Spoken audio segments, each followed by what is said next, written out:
exciting episode of The Spicy Life. I am your relationship expert and magnetic matchmaker, Spicy Madi. And to join me on The Spicy Life podcast, the G-Spot, we have, don't get nervous, the G-Spot is like guest spotlight. I love it.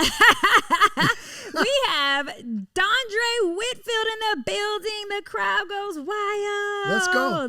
Okay, I know you guys recognize his face, but I still have to give you his bio so that you have, all the yummy background. It's very long. I consolidated it, okay? Dondre is a comedic and dramatic actor, 3-time Emmy nominee, author of Male vs. Man, and co-creator of the Manhood Tour, a global movement committed to awakening the consciousness of men, giving them the keys to manhood and teaching them how to live in the highest degree. This is why I brought him on the show. You have seen the superstar in Queen Sugar, Real Husbands of Hollywood, Middle of Nowhere, the comedy 35 and Ticking, Mr. 3000, Who Could Play That Game, Happy Birthday, and I just watched you the other day on the Upshaws on Netflix. Yes, that's my show. And I was like, wait, I'm about to interview him. You stay everywhere. But you have like a million accolades, too many for me to like actually list. I think that it's also very beautiful, which is also why I want you on this show, that is definitely a strong part of your bio, that you are a husband, Yes. a father, Yes. and a man, right? Like Yes. you are a man. Yes. I have to give a shout out to your daughter. Please. She goes to Spelman right now. Is that Yes. correct? Okay, I went Year to Spelman. 2. Yes. I went to Spelman, so that's the Spelman sister. Did so, you? Yes. Stop so, it. yes, I crossed AKA there. So Stop yes. it. So you did a good job. You did a great job. You did an amazing job. Wow. Yes. I went to UC Berkeley, Spelman, and USC. You better for stop all of, playing yes, games. all my schools. Okay. But you also have a son who is he's somewhat like a junior, but he's half of your Dondre is Yes. short for Dre is short Dre. for Dondre. Yes. Yeah. And you have a son as well. So 2 parents, 2 children. Yes. It's kind of like the perfect American family. I think so. But you are doing a phenomenal job out here. Before we get into like all my yummy questions, okay? I'm so excited. I have a million to ask you. You have to start with my spice breaker. Okay. Okay.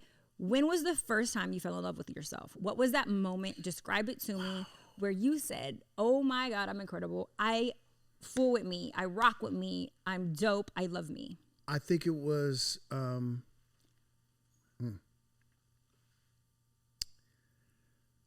when a man really steps into his manhood, or as I talk about in the book, matriculates into manhood, and he stops doing things that he has to lie about.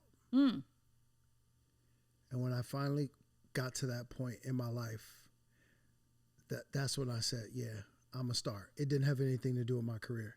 It had everything in the world to do with me knowing that I was actually a man, fully. That's when I really, truly began to love myself. I want the detail. What was the last lie? What was the lie that broke the camel's back? It was like, okay, that's enough. I'm done. I broke the heart of a young lady before my wife, and I didn't even know. I truly loved her. She truly loved me. And I don't even know why I did it. Now I have an understanding how I got there. Yeah. I didn't understand in the moment why I had done it. And this is why messaging about manhood is so important. What I learned about manhood, which was from the street, because my father went to prison when I was 13 years old for manslaughter. So I didn't have a model that I could mirror. I didn't have what I call a navigation system. What I learned from the street was that manhood was about how much money you made, how much you bench press, and how many women you sleep with. And that was the definition of what manhood was. Yeah. And so I was still walking in the tenets of that definition of what manhood was. So I truly wrote this book because I was so in pain about how much pain I caused to other people not walking in manhood, that I never wanted another brother to walk without a playbook for what manhood was. I feel like you wrote an incredible playbook. Thank you. When I when I came across the opportunity to interview you, I was excited because I was like, oh, great, I get to interview this actor. And then when I saw like, oh, no, this is why Elisa recommended you to me. It was because you are actually a coach as well. Yes. You are a mentor as well. And you have a book that actually helps and heals and repairs hearts and minds and essentially relationships that have been damaged by immature boys that we have dated. Today's episode is how to know if you're dating a boy versus a man. And your Can book I steal everything it. you just said? Because that I feel like that encapsulates everything. That's like my intention in life. You're walking in your purpose, sir. Like you are, if there was any mission that God called to your heart, executing. Oh my God. And then you guys, I'm sorry, I'm gonna just keep raving about him really quick. Then, not only is he an incredible person, like to know that he also has substance. He's not just an entertainer. He also like wrote this incredible like manual on manhood. You also are an amazing husband and father, and this just adds more to it. And you have one of the baddest chicks in the game. Like I know you hear it all the time. You know what I'm saying? Yeah. But like you have one of the most beautiful wives in the world.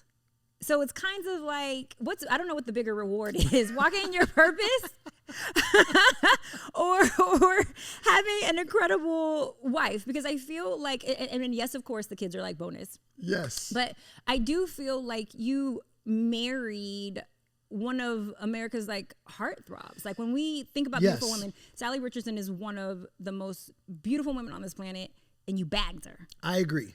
What made you so awesome that she said yes to you? She could have any man in the world. She said yes to you. That speaks to your character clearly. Definitely speaks to my character. I think initially, and I tell this to many brothers that I meet, if you can make a woman laugh, you can have her time. Ooh, it was the laugh. If you can make a woman laugh, you can have her time. And then she will decide whether she spends more time with you based on understanding what your character is. But the knock on the door is the laughter. Because in order to make anyone laugh, but in particular, in order to tap into the sensibilities of a woman that lets her laugh, number one, it allows her to be able to relax. You have to be intelligent in order to do that. Yeah. So now that piques her interest, because now you obviously have a level of intelligence that she's interested in. Yeah. And then after that, again, it really does allow her. It's sort of like it's the great, masseuse of the spirit to be able to make someone laugh.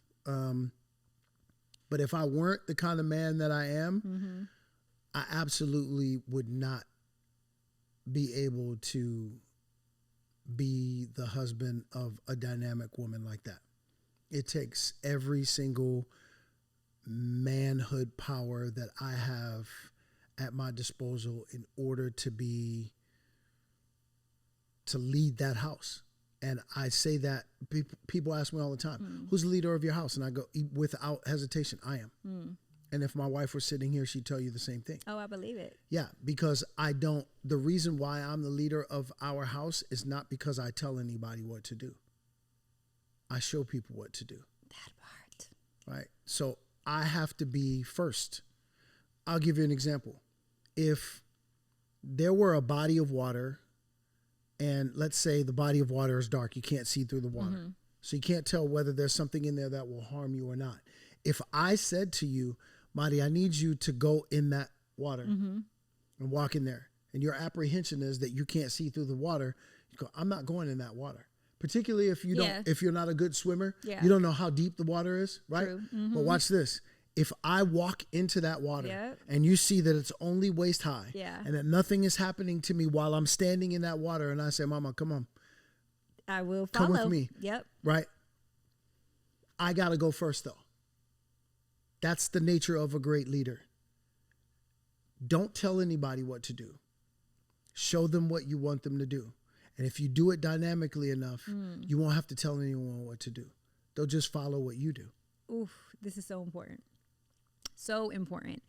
I got so many nuggets from your book. And the reason why I think that it was important that I read it is because I'm similar to coaching and counseling people on their relationships and independently as well, because if they are single, I want to help them with reaching and meeting their purpose mate. And so I think that it's extremely important in knowing the scape of the land, the environment, the culture of dating right now, and the role that men are playing in our romantic lives and in our love lives. Yes. And so I think having a realistic perspective of what you're up against, but also in being raised in a single parent home, seeing the environment that young boys are raised in, and you brought up so many things that I'm just like, I have a laundry list of things that I want to like dive into with you, because my brother, my uncles, my cousins, my family, my clients, like I'm literally around here like recommending this book to everybody. My husband, although you and my husband got a lot of, in common, you know, I told him it's a good read for him too, but he is like the play-by-play of everything that you say. Love it. So that lets me know I was doing well. Yes. I married a man. That's okay. right. But I want to dive into male versus man. So can I just like start like Please. okay. So I want you to break down for everybody, what is the difference between male versus man? Very simply put, males look to be served while men look to be of service. Okay. You will immediately know. Watch this. When you walk in the room as a woman, as soon as you walk in the room, you will know whether you're surrounded by males or men, because the males are constantly looking to see how they will be served. And the men will constantly be asking you how they can be of service. Break down, when you say service, yes, what that looks like. Because people are going to hear that and be like, are you talking about a waitress? Are you talking about what do you, when you say service, yes, break that down so people have a clear understanding of what you mean by that. A man looks to see where the gaps are, what the problems are. And without inserting himself in a disrespectful way, he will immediately see, okay, I'm needed here. And then he will approach that problem and respectfully say, may I be of service? How can I help? Now watch this. In the time that we live in right now, it's I'm going to be honest with you. It's extremely difficult to be a man. Okay, right now. Break that down. Why?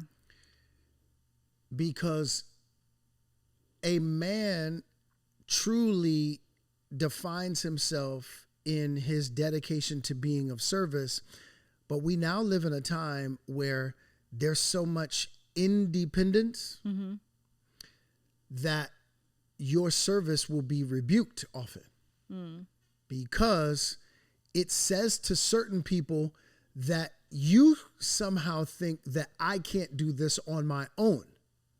And that's not what this is about.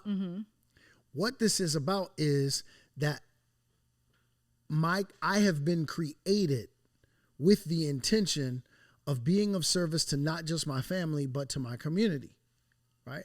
And so now you have to ask whether you can be of service. And sometimes the answer will be no. And you have to walk away from that. So in order to navigate the time that we're in right now, you have to be extremely conscious of where you are and how you navigate your surroundings. So you have to come in with a chapter 3 in Male versus Man, calm and chaos. The entire world is chaos. You will know whether you're in the company of a man simply by how calm he can be in the midst of chaos. One thing that you mentioned was women, or let's just say male versus female, right? We are these emotional creatures, and you guys oftentimes operate more in, like, let's say, logic. Yes. So what I was reading when I was going through that was the high level of importance that you guys having emotional regulation is, like, it's necessary in order to deal with our emotions. Oh my gosh.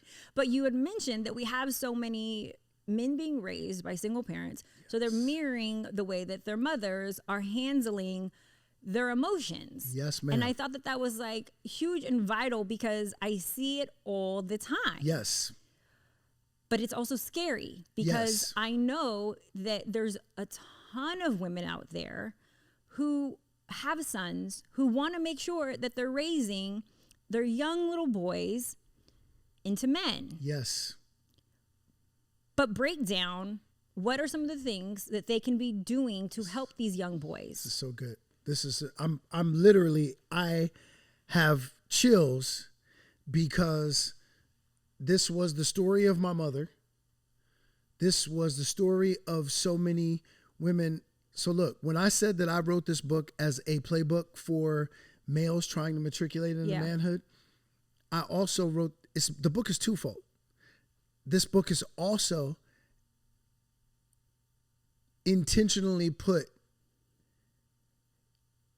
into the hands of women to teach them or to instruct them about what the difference between being in relationship with a male versus being in relationship with a man is. And because if you want to choose a man for yourself, how can you do that if you can't distinguish between the two? Right, correct. And then if, to your point, if you do have a boy, how do you now raise your boy into a man? Right. Right? One of the things that I talk about in the book is that it is vital that our women become partnered with some man in their circumference. Mm-hmm. You've got one. You got a partner. Watch this. If I was raising my daughter without my wife, mm-hmm. I don't know what it is to be a woman. You know why? You cannot. Yeah, you're right. Because I'm not a woman. Yeah, you wouldn't be able to. I cannot teach my daughter how to be something I am not. Correct. So I'm going to say, Thea. I'm going to say, Marty, look, I'm dropping Parker off at 4:00. Do what you do. Y'all need to know, Dondre is my Latino brother. Do okay? what you do. And then you tell me what time you want me to come and pick her up. Because I don't know what it is to be a human being where another human being is going to look at my chest before they look at my face. Yeah. I don't know what it is for biology to take over once a month and then literally change so much of how I move simply because of biology. Yeah. I don't know what that is.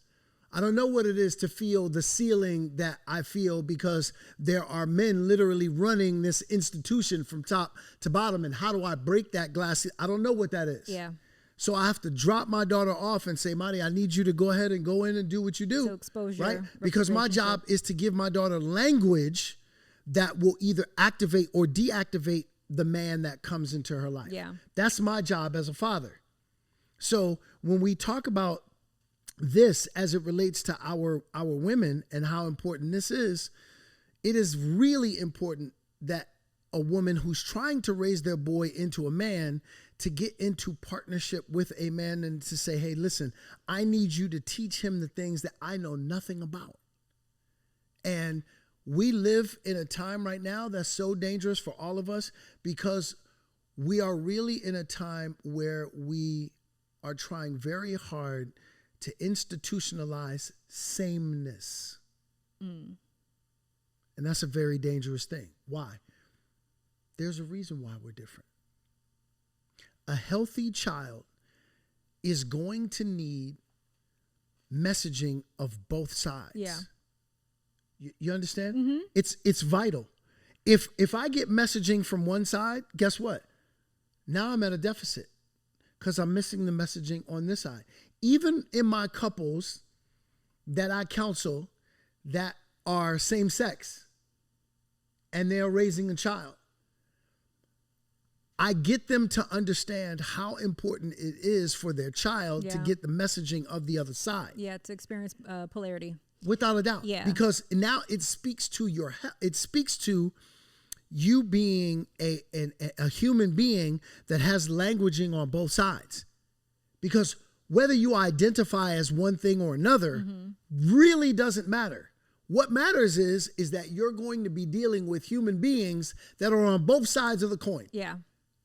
And in order for you to be able to communicate well with them, your human brothers and sisters, or even say, well, I don't like the word brothers. Okay, well, how about sibling? Your human siblings. Yeah.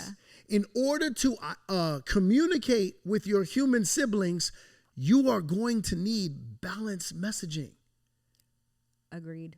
That's where we are right sure. now, right? So this idea that we need sameness, we don't need sameness. What we need now is saneness. We need to understand that we need messaging on both sides in order for us to be balanced.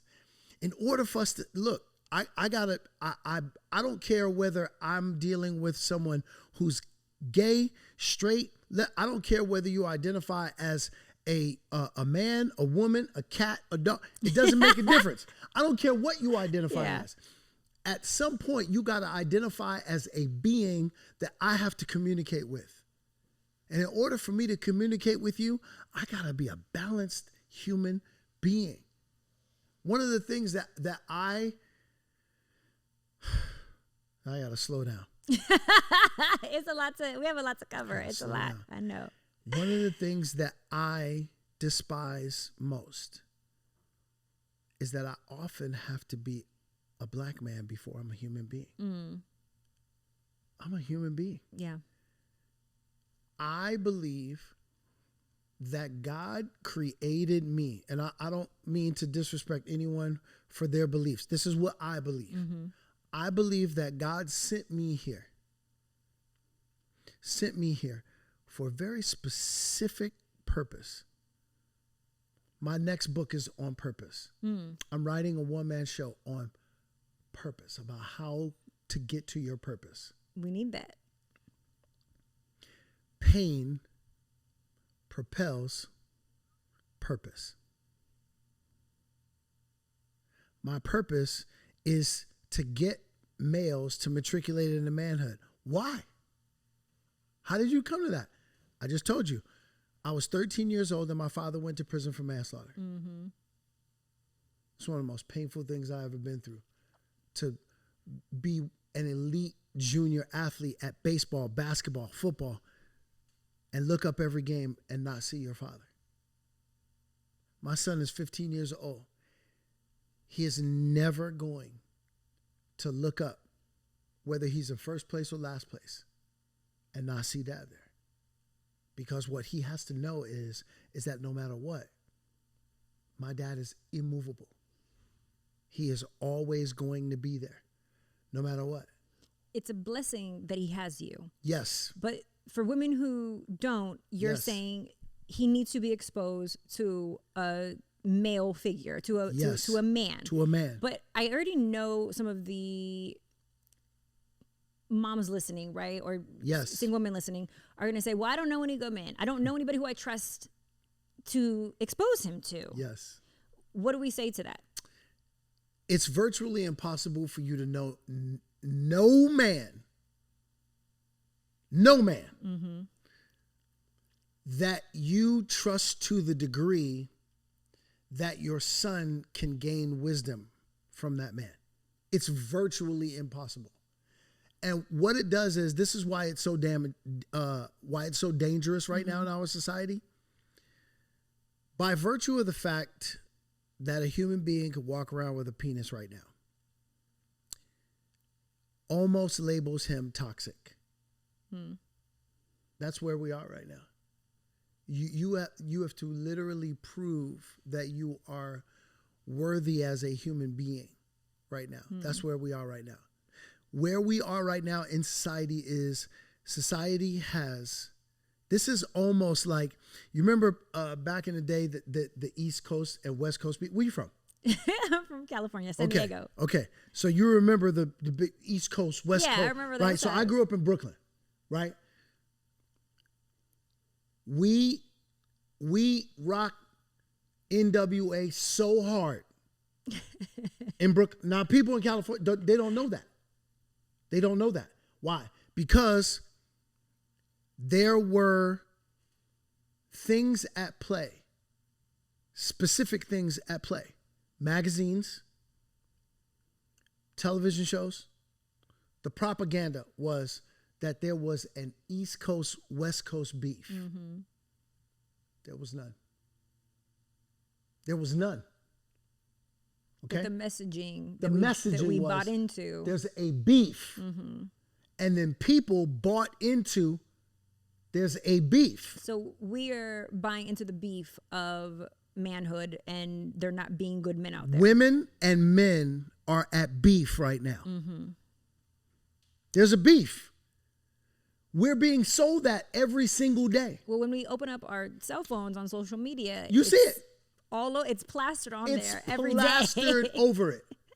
I walked in here. Ain't all no love. beef right here. It's all love. It's been love from second one. Yeah. You're married.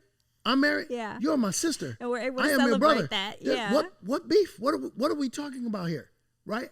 So literally people are walking outside their doors every single day mm-hmm. and on their phone every single day. And they are gangbanging on the phone. Literally gangbanging all day on the phone. Social media. Yeah. Because of the propaganda. Meanwhile, we need each other. 100%. We got a whole generation right now. Fatherless. Motherless. Do you know? Hold up. Let's just keep it 1,000 real quick. Now I'm looking at the camera because now I'm pissed off. Do you know that you can have your mother in your house and still be motherless? Just like you can have your father in your house and still be fatherless. Mm-hmm. Gender is not the problem. Yeah. The job is the problem. Speak to that. Speak to the job. Your mother could... Check this out. I want you to understand that what the war that we should be wagering right now should not be about a gender. It should be about doing the job. Are you prepared to do your job? As a mother, it doesn't automatically make you a great mom because you have breasts. And it feels like right now, simply by virtue of the fact that you have breasts or a vagina, that it makes you a great mom. I got news for you, it doesn't.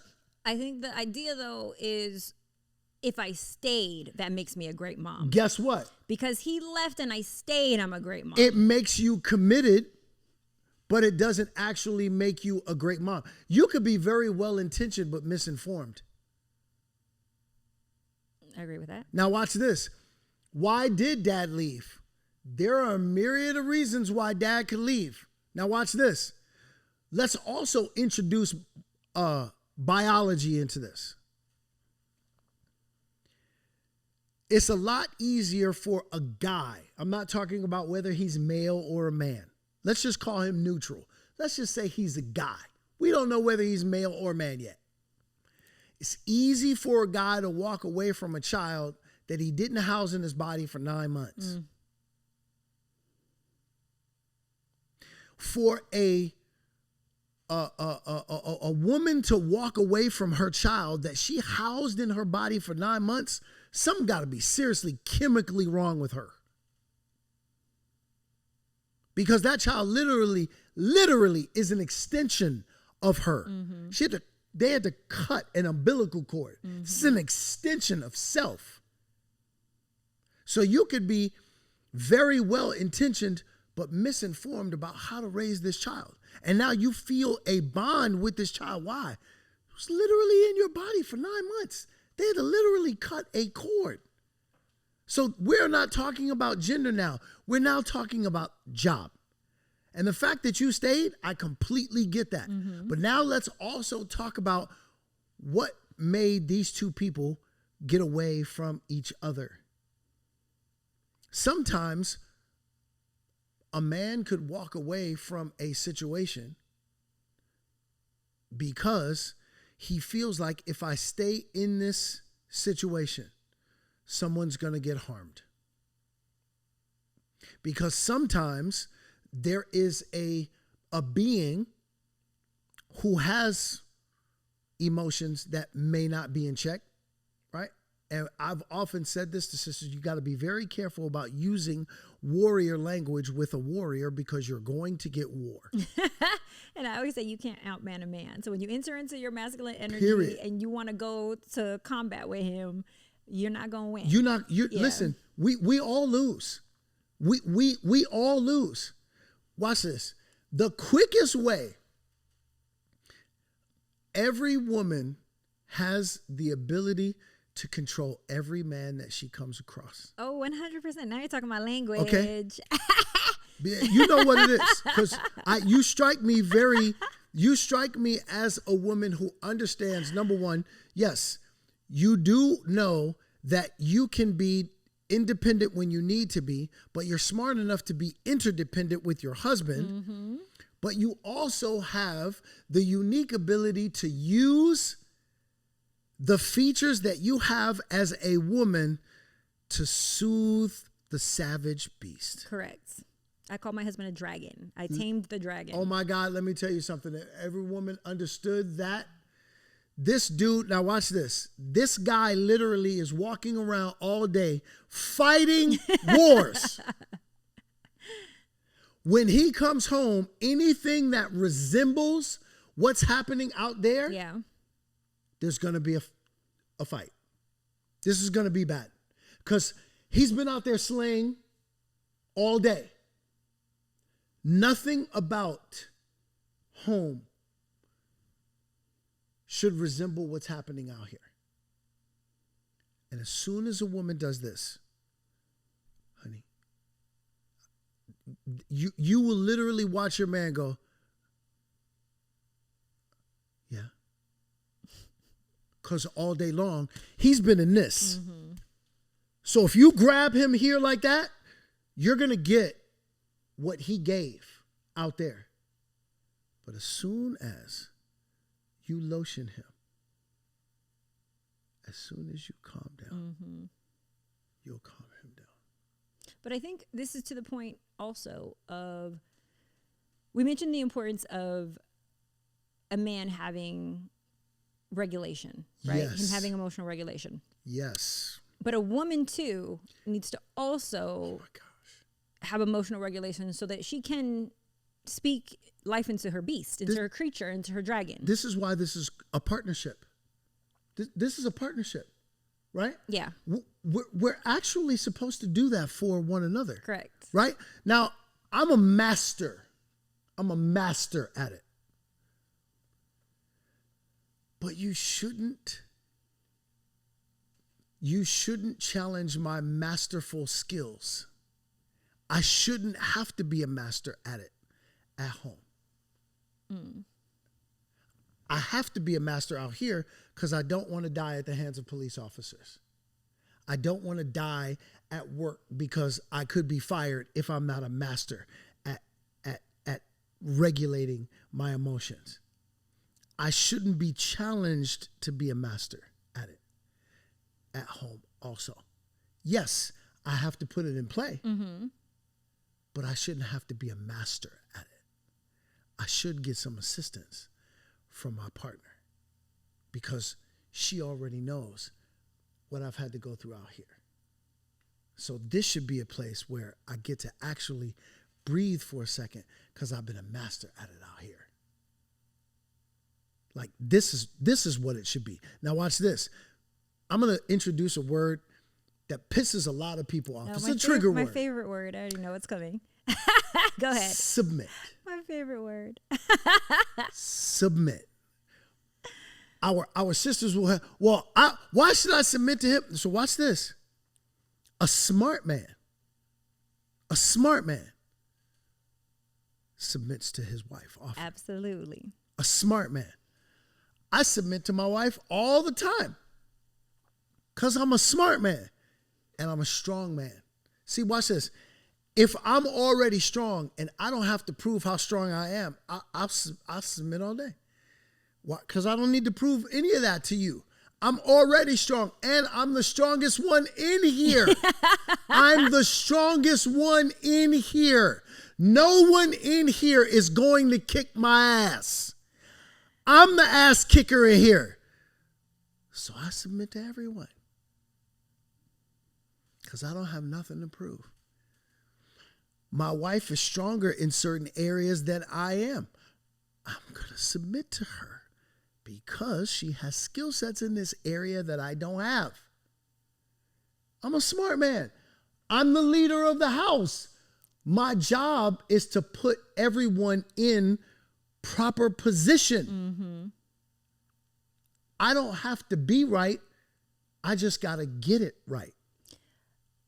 You wrote a book.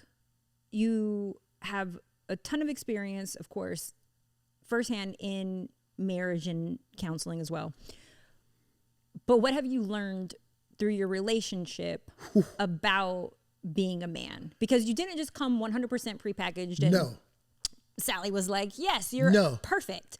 What has she poured into you to make you a better man? You know, it's interesting. You can actually pour into your partner without actually teaching them something. You were just used as a teaching tool.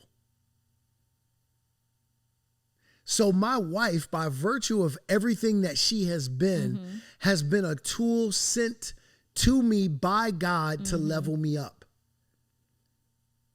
It's kind of like when a man goes to the gym and he uses the apparatus that's near him to strengthen him. Yep. As a husband, my wife is God's apparatus that I get to use every single day to strengthen me and build me up. Sometimes by virtue of the fact that she might be being challenged in a way to control certain things and can't. That is an apparatus that is used to build me up. Because watch this, in order for me to be fully prepared to deal with that out there, I'm working out in here. You see that? Yep. And at times, we'll have certain conversations where my wife might bring something to my attention. Now, I pride myself in being a man that is very self-aware. I know what my strengths and my weaknesses are. I'm still a human being. Yep. So I have blind spots. Every once in a while, my wife might introduce something to me and I might say, vehemently disagree with that. I vehemently disagree with that. In fact, I rebuke that. But I won't disregard that. And the reason why, as a man, God sent this woman to me. And so now my job in honoring her and honoring myself is to examine what she just gave me. Because there's probably food in there. Even if she's not 1,000% correct.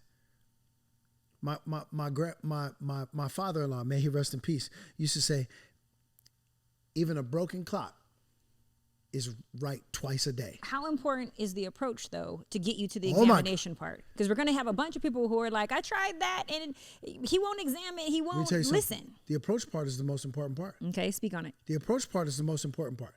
The approach part is, okay, so let me give you an example. Do you cook? Yes. Are you a good cook? Yes. I'm sure you are. I'm not better than my husband, but I'm good. Oh my God, my husband's the best. That's so beautiful. That's beautiful. Shout out to my brother. What's his name? Shay. Shay, get it, man. So, if you made your best dish, it actually won't matter if you put it on a garbage can lid.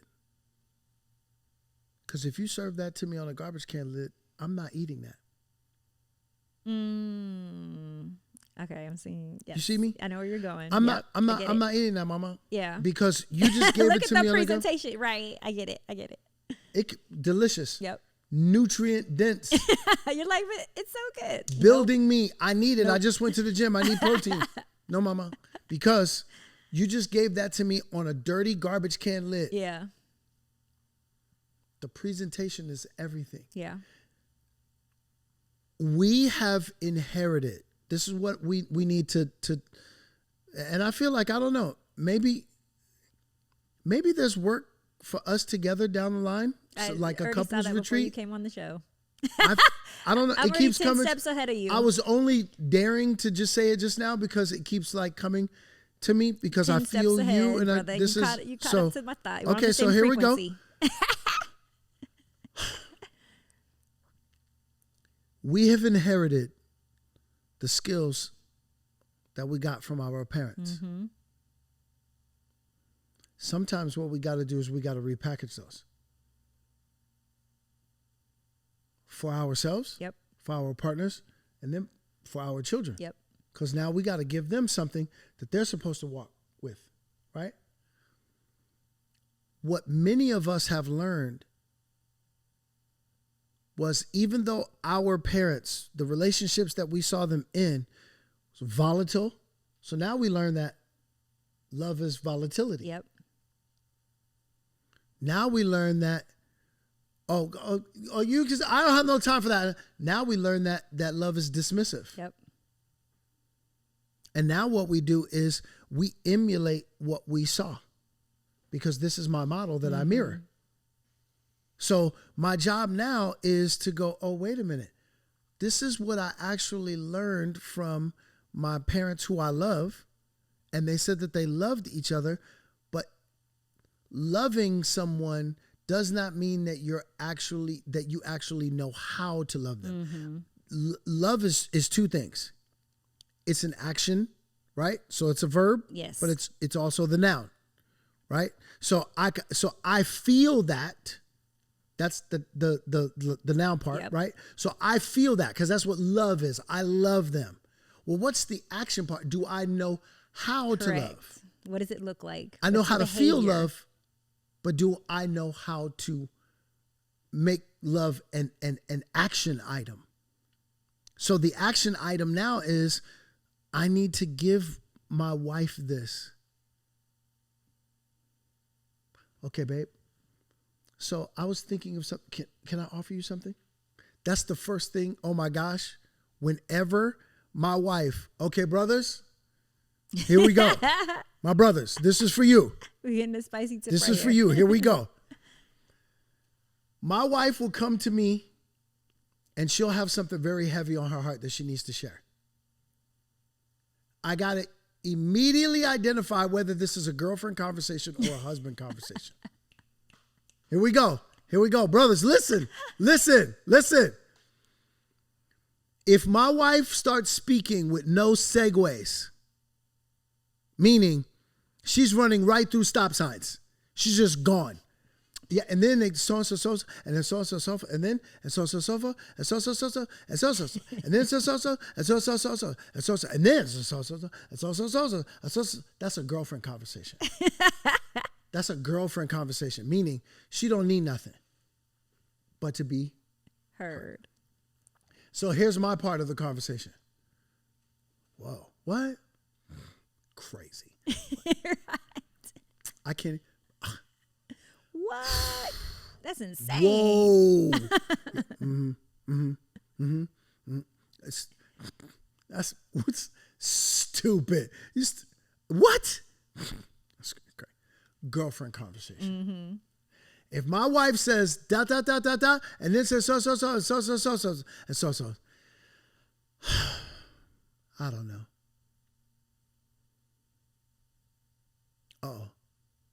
Just stop.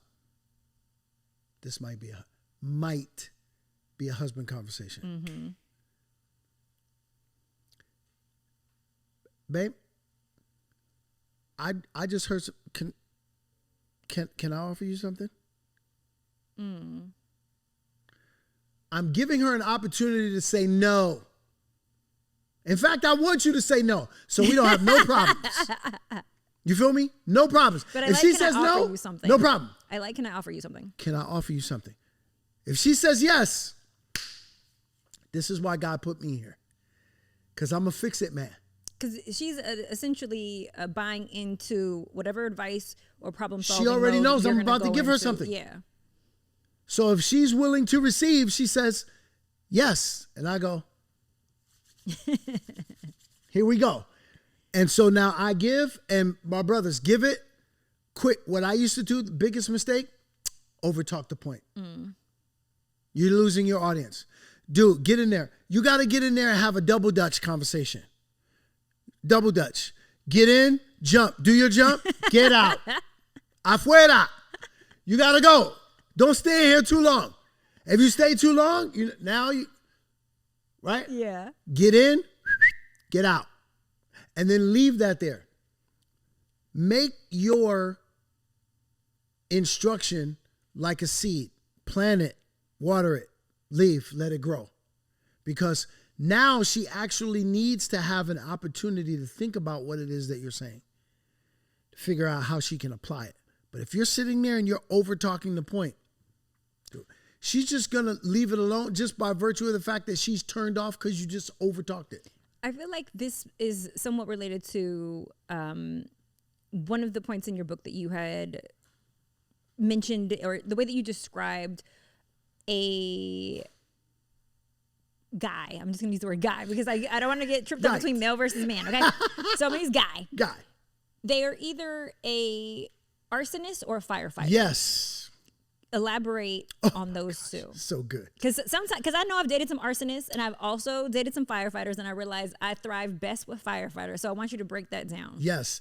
The arsonist is the one that just literally sets relationship fires. Mm-hmm. And guess what?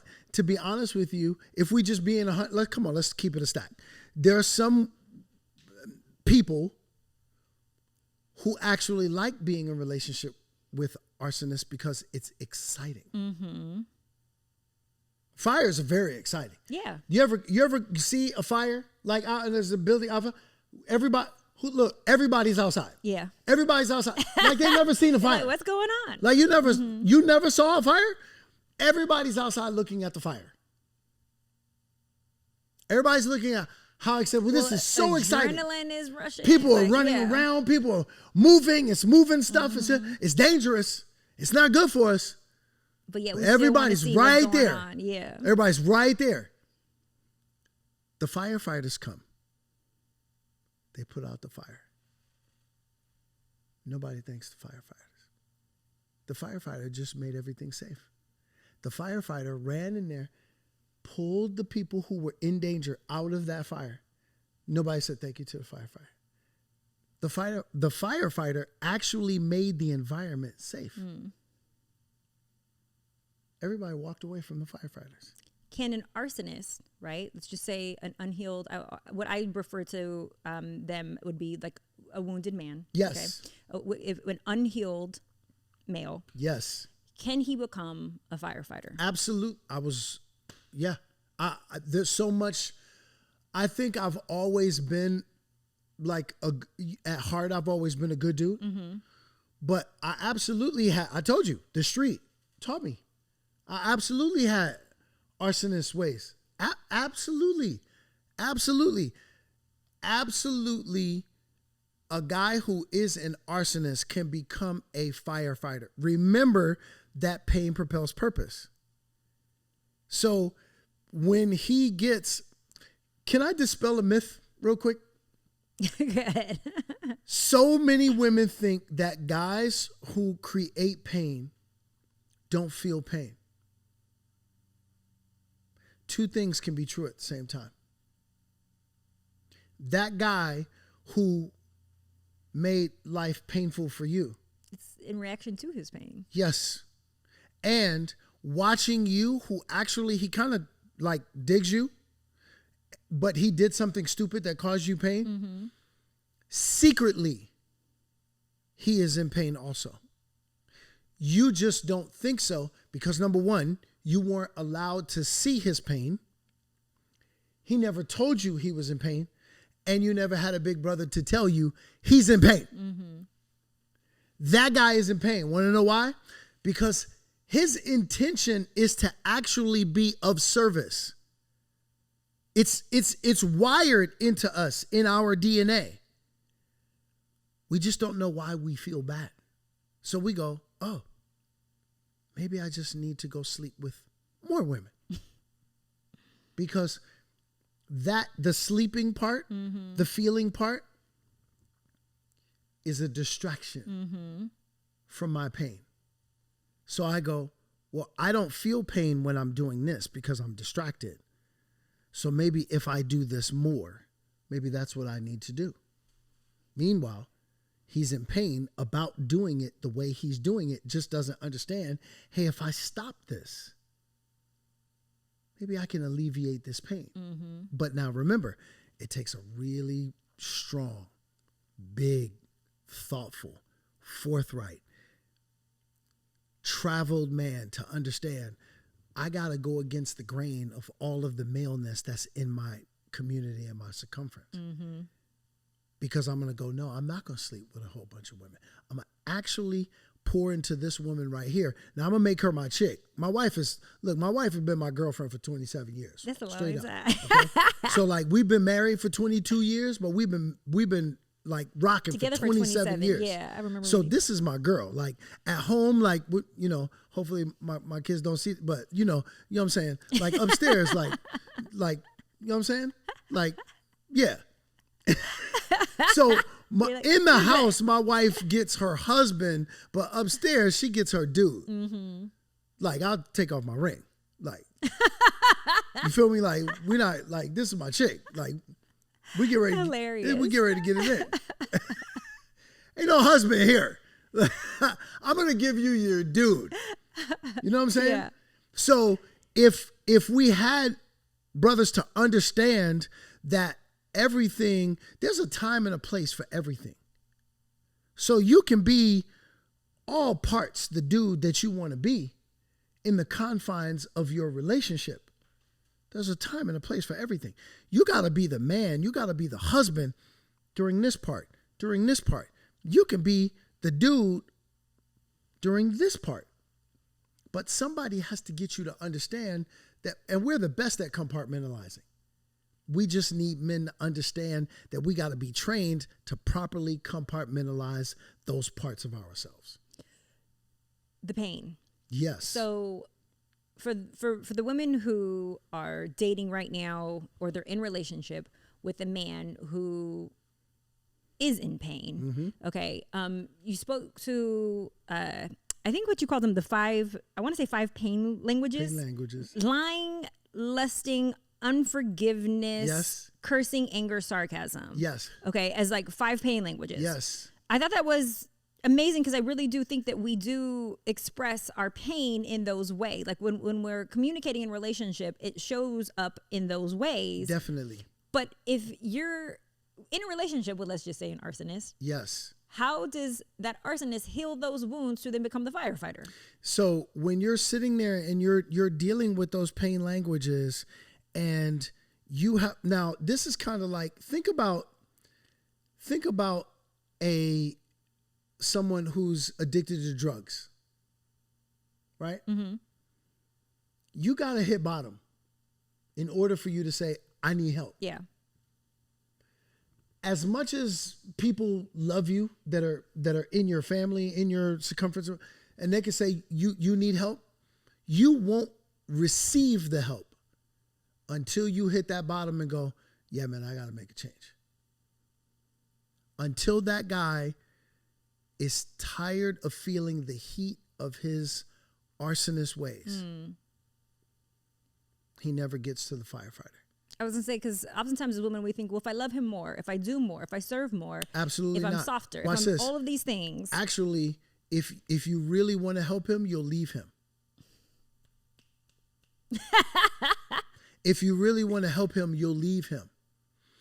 I'm not talking about the guy. I'm talking about, these are bad cases where he has to, because in order for him to feel activated to do something, the pain has to propel that. So losing a woman that he knows, and every dude, every guy knows, this is she's the one. Like, this is a woman that feeling the pain of losing the, like, man, I messed that up. And where you go, hey, listen, I love you, but I truly understand that this is not the version of yourself that you're going to level up with. And when you're ready to tap into him, call me and then leave. And don't contact him anymore. don't respond to any of his text messages or phone calls until he tells you, it's firefighter time. Mm-hmm. In those words. He's going to make it clear to you. Watch this. To all of our sisters out there, I gave something to the brothers. Now I'm going to give it to the sisters. Here we go. To him. If you're on a date with a guy, do the 50-50 thing. Do it. Don't do that. Do it. No. Do it. Don't do that. Do it. First of all, if this dude takes you out on a date and you're talking about going to like a super like expensive place, don't do it. Don't do it. I'm telling you, don't do it for yourself, because right now he's buying your attention. Don't do it. Don't go there on that first date. To the expensive place, you're saying? To the expensive date, don't do it. Because this is not who you're marrying. Right now, you're romanticizing this illusion of him taking you to all the places that you saw in the rom-coms. Don't do it. Go on a simple date. While you're sitting there on that simple date, this is the way to make it intriguing. Ask him, who taught you how to love? Mm-hmm. And who taught you how to be a man? I agree with those. But do not go over there to BOA and be like, let's go 50-50. That's the one thing I'm not going to that's what we're not going to do. The reason why I said, because guess what? If we go on a date to a coffee shop and we go 50-50 on a coffee shop date, right?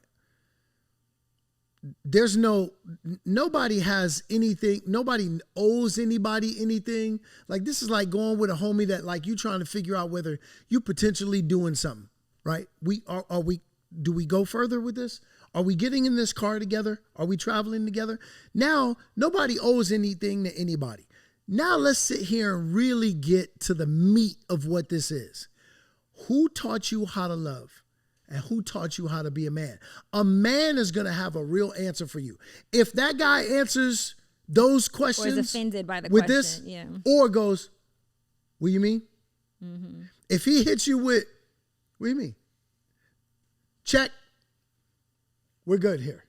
It's time to roll out. But a man is going to tell you, well, I read this book. My mother and my father were together for X amount of years. I have a men's group that I meet with. I wrote this. I read this book. I subscribed to this series. He's going to tell you exactly what it is that he does that levels him up. Yes. And prepares him to be prepared for you. Agreed. Do it. Agree We waste so much time on dates about stuff that don't have nothing to do with whether this dude is prepared. Ooh, that cologne is so good. That has nothing to do with it. So to this part, okay, because you started it off with the 50-50 thing, and I believe in the courtship process and like I do too, by the way. Okay, so I have to be clear because my audience be listening and actually like doing the stuff. Yes. So I want to make it clear, even in my situation, because I understand what you're saying. So I want to put it in another level of context. My husband and my first experience together was not romantic. The first thing we did together was go to the gym and work out. Dope. So it wasn't him spending this crazy amount of money. Right. And it wasn't until after that we went on an official like date after spending that time together. So it doesn't always have to be this expensive, priced out, crazy thing, because you just want the time to be able to like pick their brain, ask them questions, get to know them. That was the point that you were trying to make. Yes. I want to make sure that it is clear that that I am, because I let people know I am not encouraging that like he tells you you want to go to Tao and you're like, oh, let's go Dutch. Like I want to make sure that they understand the message, because people be taking notes. I get people married from this show. I want to make sure. Let me give a little bit of context to what I was saying. Right. I don't want, and I encourage my own daughter. I got a lot of sister friends. Don't let this dude take you to a place that's going to distract you. Because that's what it is. It's distracting you. And what it also does is, if this is really not a man that you're going out with, when he invests, because this is what it is for him, it's an investment.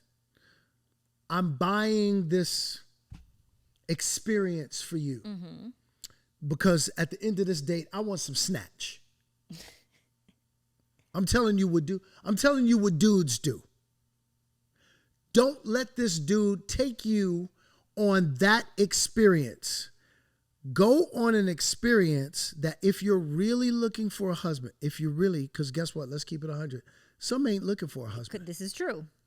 This is true. If you're looking for an experience, so this advice is for the ones that are looking for a husband. Yeah. If you want to go hang out and be in the bins and go to the expensive restaurant, and you just gonna be, and you wild by that, and and you just want to go get it, baby. Go do you, boo boo. Go do you. But if you're looking for a husband, don't let this dude take you on an experience that's going to distract you from what you're trying to get at. Go on a picnic. Go sit there and have some coffee. Go to the gym and ask the 2 questions that Big Brother Dre just gave you. Who taught you how to be a man, and who taught you how to love?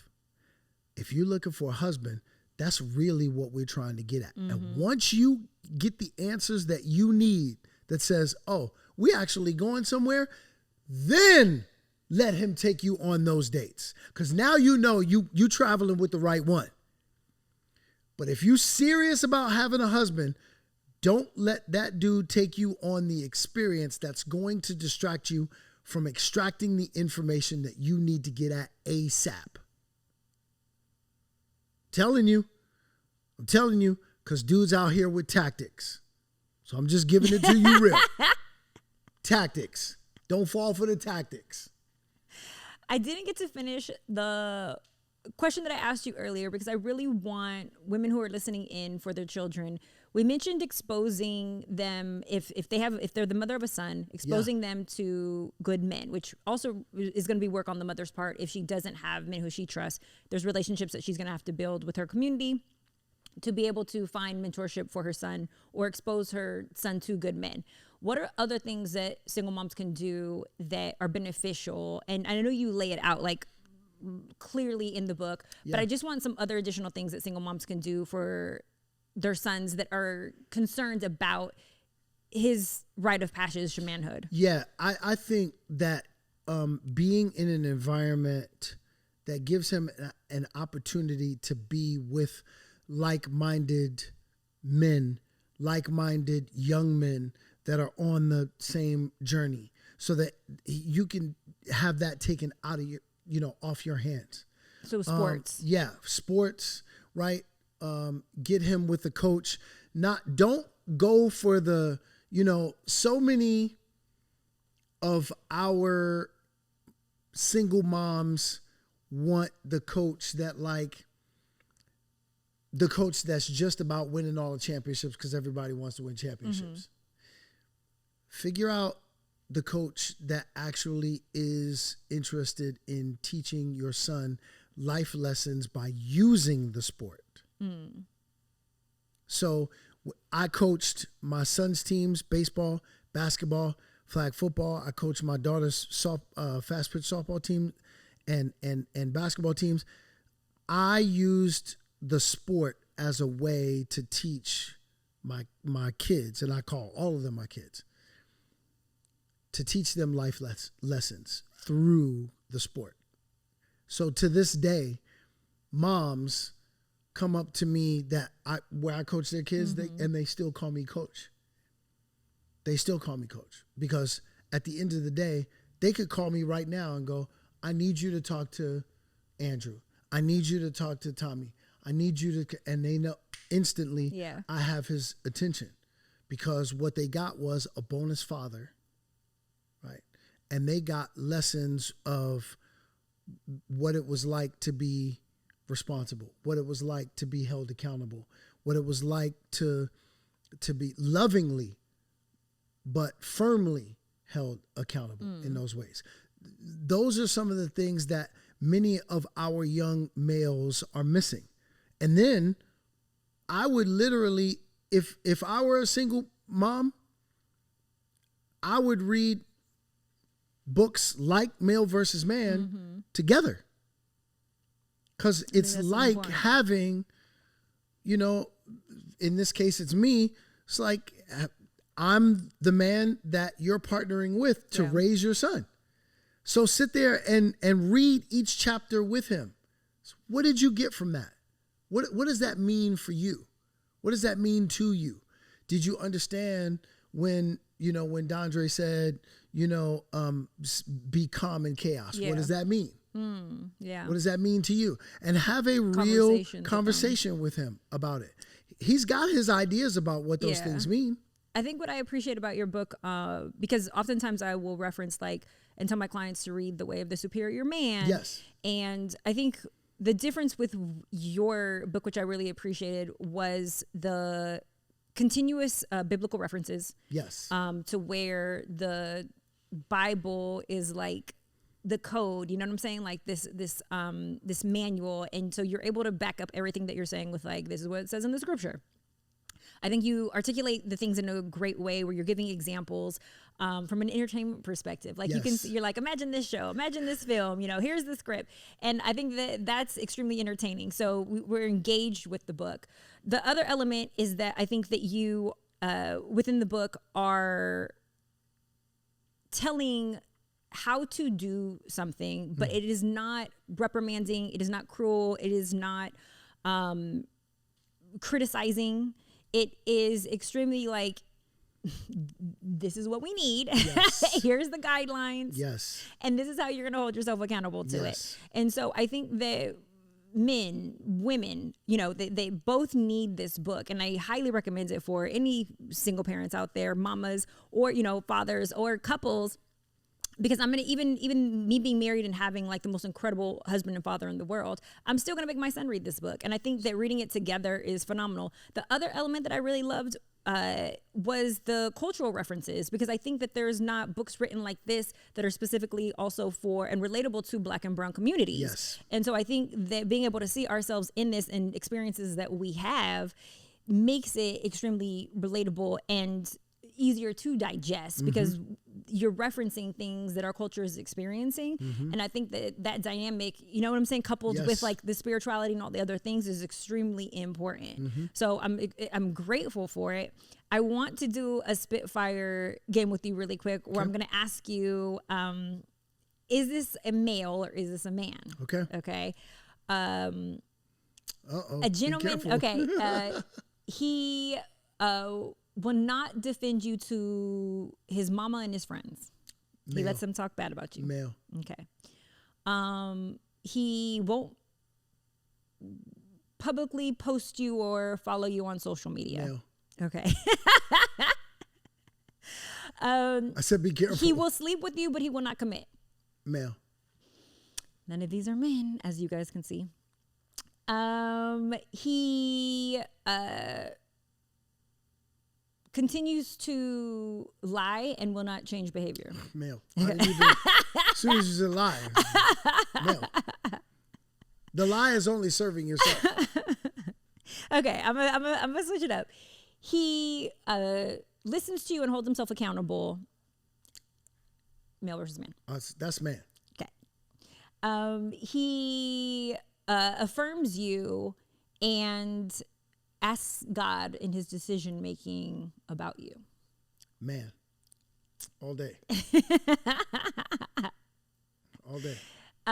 He is convicted and he knows his purpose and his mission. Man. Okay. I don't know. So I think we're seeing the that. difference. I think we're seeing the difference in male versus man. Definitely.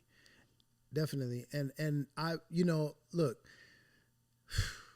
I don't think that women really understand how, just in this conversation, I mean, right at the top of the conversation, I've always said that affirmation is the greatest gift that you can give anyone. Anyone. There are some people who go, well, I don't really need affirmation. It's hogwash. It's an absolute lie. Even if you don't think, even if you think that another love language is more like your love language, affirmation is absolutely necessary. Okay? It is the greatest gift that you can receive, and it's the greatest gift that you can give. Right from the top, the way you affirmed me was like rocket fuel. Like, all it did was make me want to be of service more than I already desired to do and to be. Yeah. And so many of our, I say this often, and you have to be careful about the way you word certain things, but women are the true fertilizers of society. You literally have the power to make something grow or kill it. Yeah. And I don't want anyone to misunderstand when they talk about, you talked about like the biblical references in the book. Even if you're not a biblical person, you're not going to be like hit over the head where you go, oh, I can't read this book, if you don't believe in that. The references that are used in some very key and intentional ways to drive home certain points. A woman, with everything that she speaks, she has the power to speak life or death into any space that she is in. Absolutely, from top to bottom. I've seen it 1,000,003 times. Every single time. I'm a observer of all life, and I just observe people. And whenever I observe women, I watch them either kill something or make it grow. And it is uncanny. And I'm saying this because I want our sisters to understand the power that they have over us. Over us. Even when we're in a space where we might be confused, continue to use language. I talk about this in the book. There's 2 types of language: protein and kerosene. Protein is the kind of language that builds you up. Yep. Kerosene language is the kind of language that burns you down. Yep. So if you really want the man that's in your life to really do something and be inspired to do something, just continue to use protein language with him, because eventually it's going to propel him to do something. It's going to activate him. If it continues to do nothing, that's not the dude you should be with. And he's probably going to be a male far too long, and you don't have time to waste. And we want to be with is not males or boys. We want to be with men. That's right. And again, to your point earlier, look, no one's perfect. We're all evolving. Look, that's the reason why relationships are so difficult. Yeah. Right? Because we're constantly we're constantly evolving. If we're constantly evolving, we're constantly changing. Correct. If we're constantly changing, that means that the person that you were once in relationship with, Yep. I don't know where my wife is. We're constantly growing and transforming. The chick that I used to date 27 years ago, I don't know where she is. She is gone. And so am I. Right? That's what the challenge of all relationships are, because we are constantly changing. People go, well, they're not the way they used to be. I'm like, amen. Good. They're not supposed to be that way. Yes, you have to we're learn the new version of them. Yes, indeed. So the idea is he evolving into a man that is greater than the man that he once was? If that's the key, if that's the answer, then you're in the space that you should be in. If he's not, gotta leave him. Afuera. Okay, I always wrap up the show with asking the naked truth. Okay. So you get to travel back in time. Yes. Relive the best moment of your life. Wow. You can't change it. You only re-experience it. What is that moment?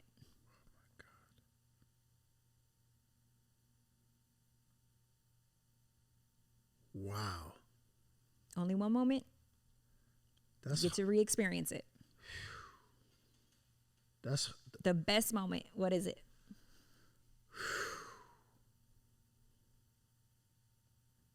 I've had so many. Wow. You only get to choose one. I'm truly stumped. There's so many, What's and they the all first one that center comes to your around mind? the day that I got married, the day that my daughter was born. I knew you were going to say those. The day that the four of my babies were together, my wife, my daughter, and my son were all, together, and we're like conversing to the degree that like we're having like a real family. Mm-hmm. Like those are all, and none of them, not one is better than the other, because they all are like, I can't imagine not having any single one of those things. So yeah, that's tough. Okay. So That's we have a few question. moments. We have a few moments that you got to choose. Yeah. Oof, that was hard. I had a feeling it would be I've never, that might be the only time I've ever been asked a question where I truly stumped. I think that was, on the Spicy Life. yeah, You heard it here first. That literally was the only time I've ever done an interview where I was asked a question I did not have to answer like, yeah, that was tough. Wow. Okay, I'm going to ask you one more. Okay. Your children will be adults, full-blown adults. Your daughter's already somewhat there. Yep. What will be the one thing that they share about their parents' marriage? Biggest lesson they learned. What are they going to say? That love is resilient. Okay. That no matter, we saw, because I don't believe in not allowing our kids to see, because kids don't learn by listening. They learn by looking. Mm-hmm. So I truly believe, even though it kind of, makes my wife squeamish at times, I believe in allowing the kids to be able to see us at our not so great moments. Mm-hmm. Because I don't want to paint a picture of we're not doing a rom-com. Yeah. Because watch this, I do you a disservice if I don't allow you to see the not so great moments between mom and dad, because if you don't see them, the minute that you experience it with your partner, and you will, you'll be like, I'm out, because I never saw my mom and dad go through that. Yeah. Marriage is perfect, because that's what I saw from my parents. Well, your parents lied to you, and they did you a disservice by not allowing you to see them go through what I call the manure stage, right? And then later on, you see the beautiful lawn that mom and dad created out of the manure stage. You feel me? Yeah. Like, they got to be able to see that. They got to be able to see mom and dad argue, and then later on, mom and dad are out, they're sitting on the couch, and now they're hugged up, and now they're kissing, and now they're saying, and then I see them say, I'm sorry. Yeah. Because that's what love is. That is what love is. I see mom and dad go, you guys aren't allowed to go with us. Mom and dad are going on a date. You guys are not allowed to go with us because now we're going on a little 3-day, 4-day vacation. Yeah. I got to be able to see all of that, because that's what love is. Dondre Whitfield, everybody. Okay, you are going to let everybody know where they can find you. Where can they get the book? Where can they check out your work? Let everybody know what platforms they can reach you on. Okay. Instagram is all Dondre. Also on TikTok, Dondre Whitfield. Facebook, Dondre Whitfield. And then you can get Male vs. Man anywhere they sell books. Amazon, Books A Million, Barnes & Noble, wherever they sell books. I went on Amazon and the Audible. I got both versions so I can listen while I drive too. And out of 5 stars, it is rated 4.7. It is really good. It is really, really good. A book y'all. on manhood, and this time 4.7? Whoa. It's a must. I highly recommend it for you guys.